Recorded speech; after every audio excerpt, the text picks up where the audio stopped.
അതെ, സീസൺ കഴിഞ്ഞ സമയത്തേക്ക് ഇച്ചിരി മാമ്പഴപ്പുളിശ്ശേരി ആയാലോ. നമുക്ക് കുറച്ച് നാട്ടുമാങ്ങ കിട്ടിയിട്ടുണ്ടായിരുന്നു, നന്നായിട്ട് പഴുത്താണേ. അപ്പോൾ എന്നാൽ പുളിശ്ശേരി ഉണ്ടാക്കിയേക്കാമെന്ന് വിചാരിച്ചു. അപ്പം ഞാൻ കുറച്ച് മാങ്ങ എടുത്ത് അതിൻ്റെ തൊലിയൊക്കെ കളഞ്ഞ് നല്ല വൃത്തിയാക്കി എടുക്കുന്നുണ്ട്. നാട്ടുമാവായതുകൊണ്ട് തന്നെ പെട്ടെന്ന് നമുക്ക് ക്ലീൻ ചെയ്യാം, ചെത്തിയൊന്നും മെനക്കിടണ്ട, തൊലി വലിച്ചു വിട്ടാൽ മതി. അപ്പം മാങ്ങയെല്ലാം നന്നായിട്ട് വൃത്തിയാക്കി ഒരു ചട്ടിയിൽ എടുത്തിട്ടുണ്ട്. അതിലേക്ക് ഞാൻ ചേർക്കുന്നത് കുറച്ച് മഞ്ഞൾ പൊടിയും മുളക് പൊടിയാണ്, ഉപ്പും അതുപോലെ തന്നെ കറിവേപ്പിലയും ചേർത്ത് നന്നായിട്ട് വെള്ളം ഒഴിച്ച് നമുക്ക് വെന്തെടുക്കാം. ഈ വെന്ത് വരുന്ന സമയം കൊണ്ട് നമുക്ക് അരപ്പ് റെഡിയാക്കാം. അതുപോലെ നിങ്ങൾ നമ്മുടെ വീഡിയോസ് ആദ്യം കാണുന്നവരാണെങ്കിൽ നമ്മുടെ ചാനൽ സബ്സ്ക്രൈബ് ചെയ്യാൻ മറക്കരുത്.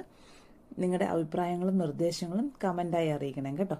അതുപോലെ തന്നെ ആ ബെല്ലൈക്കണോട് ഒന്ന് ക്ലിക്ക് ചെയ്യുവാണെങ്കിൽ അന്നേരം ഇടുന്ന വീഡിയോസ് നിങ്ങൾക്ക് കറക്റ്റായിട്ട് കാണാൻ പറ്റുമേ.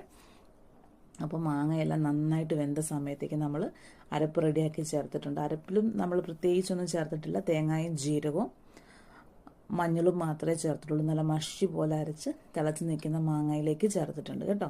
പിന്നീട് ആ അരപ്പ് തിളയ്ക്കണ്ട, അങ്ങനെ വാങ്ങുക, ഒന്ന് ചൂടായി കഴിഞ്ഞ് വാങ്ങുക. എന്നിട്ട് കടുക് വറുത്ത് ഉപയോഗിക്കാം. കടുക് വറുക്കാനായിട്ട് നമ്മൾ ഉലുവയും കടുകും ഉള്ളിയും കറിവേപ്പിലയും പത്തലും മുളകും മാത്രമേ ചേർക്കുന്നുള്ളൂ കേട്ടോ.